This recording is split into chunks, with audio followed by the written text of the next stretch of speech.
अपने मन में प्रश्नों का बोझ कब तक रखेगी तू? और तू कब से सोचने लगी मुझसे कुछ भी पूछने में? मैं जानती हूँ साईं, तुम जो कुछ भी करते हो उसके पीछे कोई कारण, कोई वजह जरूर होती है। लेकिन साईं, मुझे बेचारे काका महाजनी के लिए बहुत बुरा लग रहा है। वो मालसा काका के साथ घर जा रहे थे, तब मैंने उन्हें देखा था। उनका चेहरा उतरा हुआ था साईं। मुझे पता है तुमने मालसा काका से कहा था कि वो काका महाजनी को यहाँ आने से रोके। मैं उस दिन तुमसे पूछने वाली थी, सबके सामने नहीं पूछ पाई।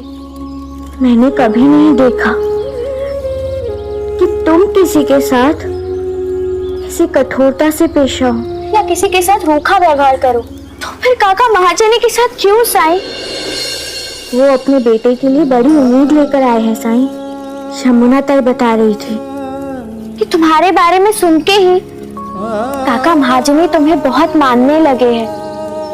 ये आस्था तुमसे जुड़ गई है साईं, तभी तो वो बंबई से इतनी दूर यहाँ आए हैं, वो भी दफ्तर से छुट्टी लेके।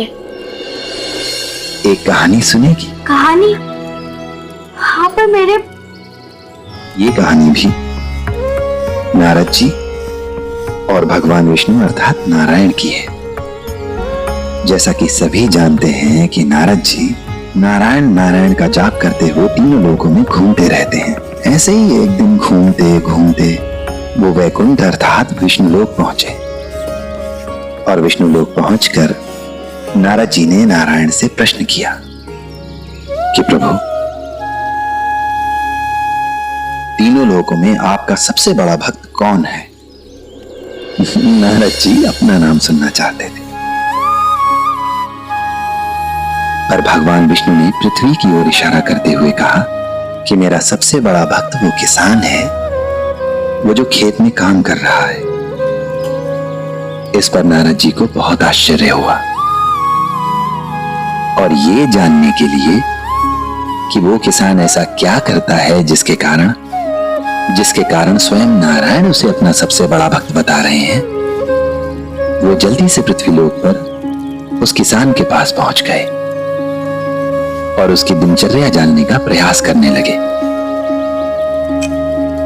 नारद जी ने देखा कि किसान सुबह उठा, गाय को चारा डाला, स्नान आदि से निवृत्त होकर भगवान को याद किया और फिर चला गया खेत पर काम करने के लिए।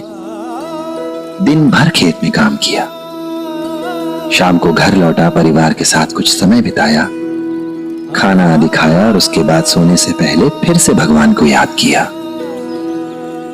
उसने भगवान को केवल 2 ही बार याद किया था,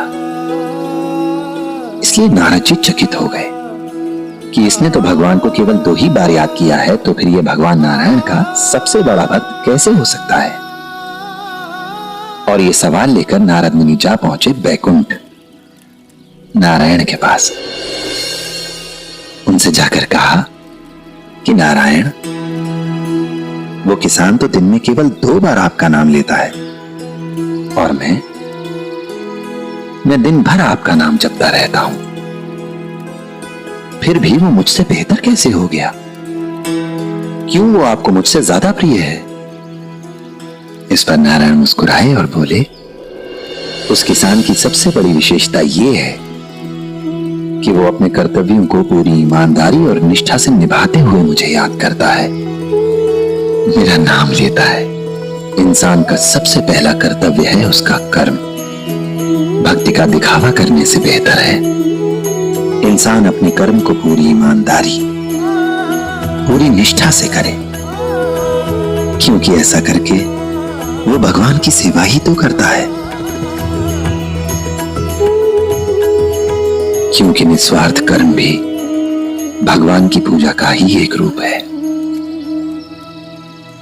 बहुत अच्छी कहानी है साईं। लेकिन साईं, तुमने मेरे सवालों का जवाब ही नहीं दिया। तुम काका महाजनी को वापस क्यों भेजना चाहते थे? क्या तुम उनके बेटे को ठीक नहीं करोगे?